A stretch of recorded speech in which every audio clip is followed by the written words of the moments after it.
Chapter 7. A Night at Otto's in Part 2. Kaden. Kaden and Shoshu approached the front door of Otto's Inn. Sounds of all sorts could be heard coming from inside. There was music and laughter, which was to be expected on pretty much any night at Otto's Inn. Kaden grabbed the door handle and opened it. All the sounds grew louder and clearer at once. The strong smells of the meals being cooked filled the air around him and Shoshu. "That smells really, really good," Shoshu said. "We are going to be eating very good tonight." The inn had a fancy lobby that the front door opened to with nice furnishings on the ground and with decorations covering the walls. Most of the sounds and smells were coming from a larger room connected to the back of the lobby. The large wooden doors to the room were straight ahead from the front door, and one of those doors was slightly hanging open, revealing the banquet hall. Here in the lobby, there was not many people. Kaden counted what looked like two adventurers who had dozed off in the corner. He saw a dwarf reading from a large book on a large table where no one else was seated, with a large flagon that was settled to the side. There was a desk in the center of the room, and sitting at it was a woman with brown hair who was probably in her 40s. One of Otto's 7 daughters. Kaden walked up to the desk with Shoshu. The woman looked at Kaden, raising her brow as she took in his horribly messy state. Then she looked over down at Shoshu and squinted her eyes as if she had not been seeing him clearly. "Thought I was looking at the first platinum kobold," she said. He's actually green though. Green ones are dangerous, especially around these parts. What are you doing bringing in a green?" "He is my friend," Kaden said. "He serves a metallic master and I can vouch for his respectable qualities." She eyed Kaden again. "And what makes you vouching for him do to make it any better? You look like a soldier, but you are a dirty mess. Let me guess, he paid you to get him in here.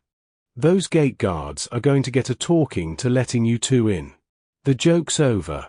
If you were thinking of doing anything nasty or tricksy, then this is it for you. Otto's Inn is fully manned with Hortensio soldiers every day. The second you step, the gate guards authenticated me," Kaden butted in. "I am 3rd prong in rank. I will not suffer this disrespect any longer. We just want to get a room and some food." Her eyes opened wide. "3rd prong," she said with utter surprise in her voice. "My apologies. It's just that we have had a lot of kobold raids recently. Lots of reds and blacks have been coming in, causing chaos and trouble. Their activities started increasing within the last 4 months, ever since that dragon attacked Thesable City. Just 2 months ago, a bunch of greens started showing up as well. The soldiers stationed here and the adventurers we hire have had their hands full. We've had too many deaths and injuries." "My apologies as well," Shoshu said in a dignified manner. "I apologize for the way my kindred are when they serve chromatic masters. I empathize with your plight, for we too have had to deal with fighting my kindred all along the road to get here. They are lost, and only the guiding light of Bahamut can save them." Shoshu gave a deep bow. "Wait," Kaden said. "A dragon attacked Thesable City?" "You have not heard," she said, very surprised. "The news has been spread all over the kingdom the past couple months. We have been traveling through Daxodias for the past year with no contact to anyone outside," Kaden answered. "What happened? Is the dragon still alive?" "You were in Daxodias for over a year," she said, her voice growing a little bit louder with even more surprise in it. Each thing Kaden had said had made her even more surprised than she had been the moment before. He was beginning to like this, the authority and prestige that came with being a 3rd prong. Instead of questioning him further about his sorry appearance and about Shoshu, him stating that he was 3rd prong had made her demeanor completely change. "Yes, I was," Kaden said. "It's a long story and we finally just got out. We just want a good rest for once after all these days spent in the wilderness. And I would like to hear the story about this dragon if you don't mind." She looked at him now with awe and respect. Of course," she said. "It was the black dragon Mavrodaxius. The ancient dreaded dragon told of in stories even back to when I was a child. It was about 4 months ago, on a dark night, a great shadow flew over the city blocking the moonlight. They said that fear itself rained down from it. Mavrodaxius had come. He had brought an army of kobolds, goblins, and trolls that attacked the city walls while he flew in, unleashing his fell breath upon the city and its people. Soon many parts of its strong walls and towers had been destroyed. Duke Belus met the dragon and fought him, and though Duke Belus wounded the beast, he was defeated by Mavrodaxius. The city had fallen over the course of one night. It was horrible. Once survivors had returned to the mainland, they quickly spread the news to alert and warn the kingdom. Sir Chalkian, the Bellatrix of Darkios, made haste to reclaim the city. He had gathered his soldiers and marched his army to Thesabal. Sir Chalkian was a copper Bellatrix and could better withstand the breath of Mavrodaxius without getting melted. He managed to cull some of the dragon's army, but it had not been enough. He too challenged the dragon and fought Mavrodaxius like Duke Belus had, and he had wounded Mavrodaxius before he was killed by his claws. Then by the time that Sir Chalkian had fallen, the news had already been received by the king and the orders already given that all the kingdom's remaining Bellatrixes rally their forces to take down Mavrodaxius before he claimed even more of our land. Lord Hortensio prepared swiftly, and he marched to Thesabal to avenge Duke Belus and Sir Chalkian, and to save and protect the kingdom from this terror. Our lord fought the dragon and slayed him. The city was purged of Mavrodaxius's army and reclaimed by Lord Hortensio. And just recently I hear he has returned to Garadon triumphant. It is a time for celebration. Kaedin took it all in. Now that was a story. By the shining crown regalia.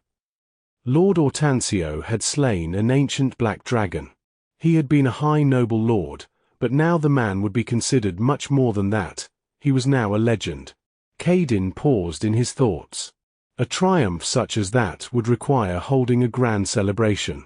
It would take at least a few days for preparations to be made, and it could be a week or two before the celebration was held. With all the festivities going on, that celebration would be the perfect time to sneak into the palace of Garadon. "Thank you for sharing this news," Kaedin said. "Is there anything else you know about Lord Hortensio? Is he injured?" "They say he got pretty beat up by the dragon and that he suffered a nasty injury to his leg," Otto's daughter said. "The leg has not healed yet despite the best efforts of his healers, and even his Bellatrix regeneration is having trouble mending it. Just goes to show you how terrifying the breath of a dragon can be even when our best gets hit by it. I pray he heals soon.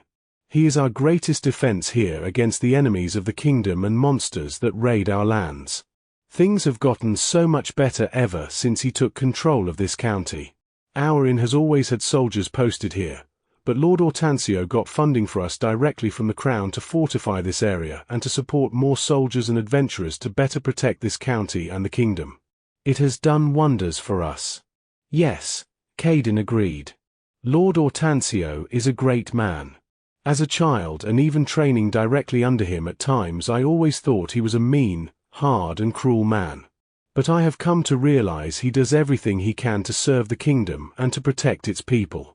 The new law he had passed to train all capable citizens to be basic soldiers was laughed at by his fellow counts and dukes. But I think he was a genius for doing so. They argued the more power and training he gave to the people, the easier it could be for rebellion and unrest to flower. Lord Hortensio knew what he was doing. Over the past few years, raids on the border have increased tenfold. If it had not been for his preparedness training law, this county and the province as a whole might have had considerable losses. "He is such a great man," she said with admiration in her eyes. "I would be the happiest mother in the world if I could marry one of my daughters to one of his sons, but they are all blood fallen. He would probably never even consider such a thing. But you don't look too bad yourself. A third prong like yourself needs a good wife. You're a mess, but that is understandable considering where you have been. We'll get you cleaned up and well fed. What of our services will you be paying for tonight?" Shoshu went to a stool on his side of the desk and climbed up it. He stood on it so he was now at eye level with Otto's daughter. He took out his angel cube and put his hand in it. A small portal formed. Kaden was still impressed with the magical object even though he had seen Shoshu use it many times, and also nobles using them from time to time. They were made according to the records of Dotos the Arch-Scholar, by the arch-smith elf, Daedalus. Daedalus was said to have been the greatest friend to dwarfs of any elven people and was a devout worshipper of Hephaestus during his days upon Tereida. Of the many lost technologies that he had developed ages ago, angel cubes were one thing that many races had been able to get working again. The angel cube could form a portal up to as big as a door to walk through to access its contents. It could also give you the things you wanted if you were just reaching in. Like the prong-seeking orb, they were devices that worked by bonding to a user and then that user could will the abilities of that device to activate while holding it, or within a limited proximity in some cases. Shoshu took out a bunch of squama coins and laid them out in front of Otto's daughter. "Will this do?" Shoshu asked. Kaden stood there shocked. Shoshu had taken out 20 golden squama coins. That was more than he had made in a month while he had been in active duty as a soldier. "We will take your best of everything, rooms, food, bathing and any additional services that you offer," Shoshu said. "If this is not enough for a night and the day tomorrow, let me know and I shall pay what is needed. Anything that the young master desires that requires additional payments I shall take care of." Otto's daughter was shining as brilliantly as one of the 10 holy prongs. She looked at the coins, then at Shoshu, then at Kaden. She had been warming up to them after Kaden had said he was third prong, and now she was a roaring fire. "What are your names, fine sirs?" she asked. "I am Kaden Rourke," Kaden answered. "And I am Shoshu," Shoshu answered. She started to grab some things in compartments inside the desk. After about a minute passed, she raised her hand with several fine-looking keys in it that all looked identical. She handed both Kaden and Shoshu a key each and kept one to herself. "Oh, Ella! Ella!" she yelled, looking towards the back of the room. "We have some noble guests that need to be treated to." She turned back to them. "My daughter will get you two situated. Once she arrives, I'll go let my family know and to spread word to the guests that the green kobold is friendly and not to be mistreated." "That is much appreciated," Shoshu said, giving a very formal bow. Otto's daughter took the golden squama coins, and after about another minute past a girl who looked a few years younger than Kaden came walking down some stairs near the back of the room. She was a bit plain looking, but she was fairly pretty as well. She had the same brown hair as her mother and wore a nice dress that complemented her brown eyes and beige skin. Upon arriving and seeing Kaden and Shoshu, she gave a similar look at them that was akin to the same look her mother gave when they had first walked in. Her mother whispered something in her ear. Kaden had a strong feeling that he knew what she was saying to her daughter.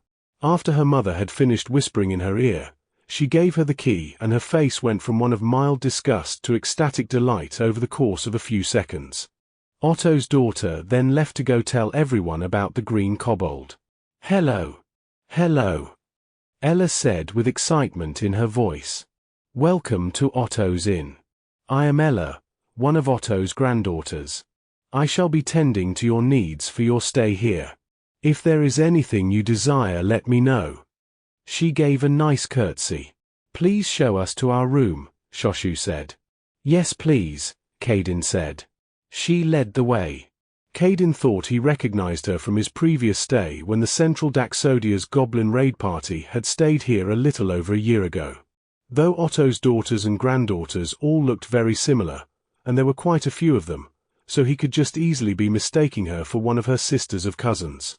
They walked along very long hallways filled with doors on each side.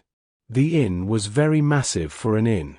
It could lodge and feed hundreds of soldiers, for it had been built and fortified for that purpose.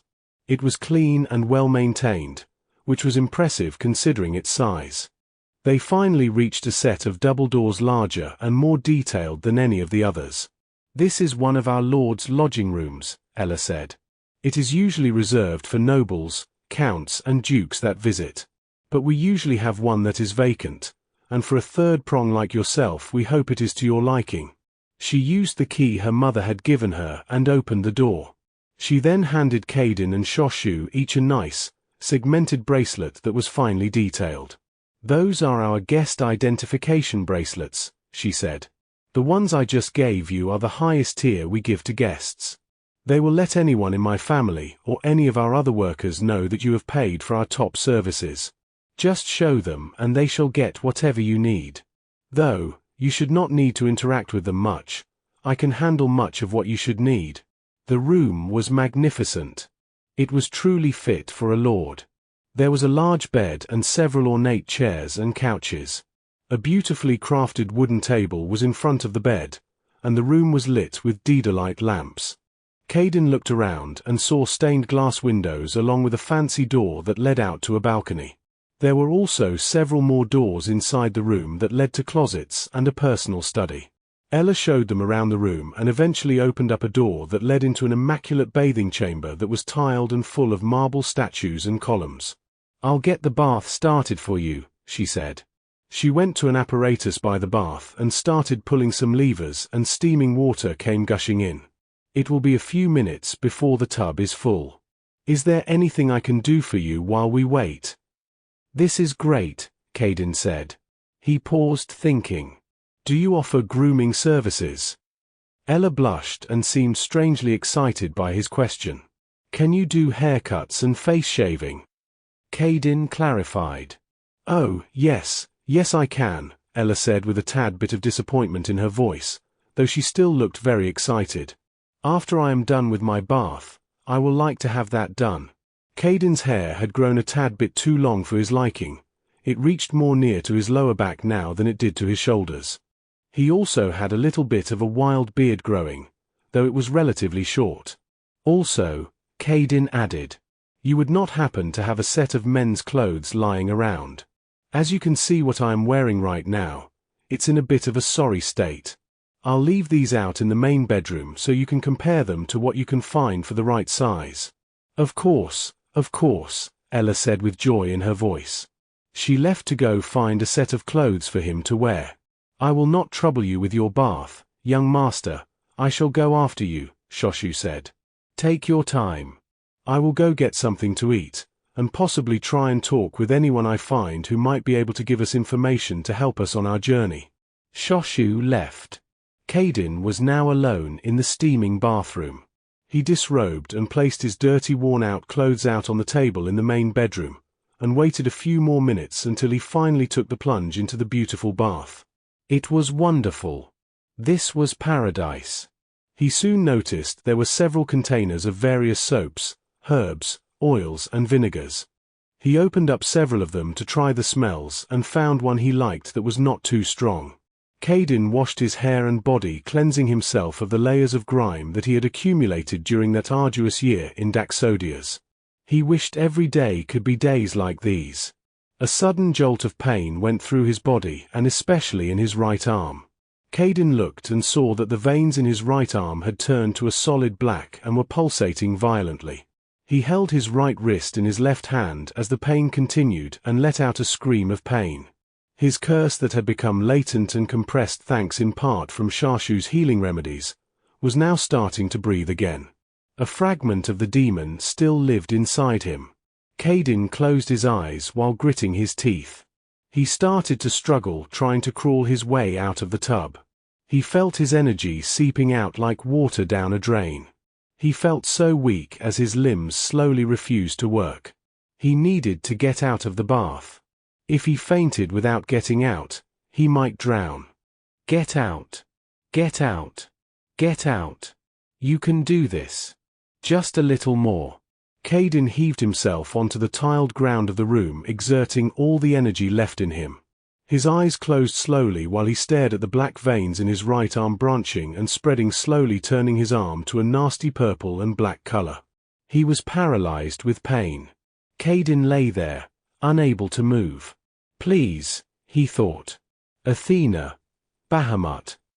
If you are out there watching, I could really use some help right about now. Caden fainted.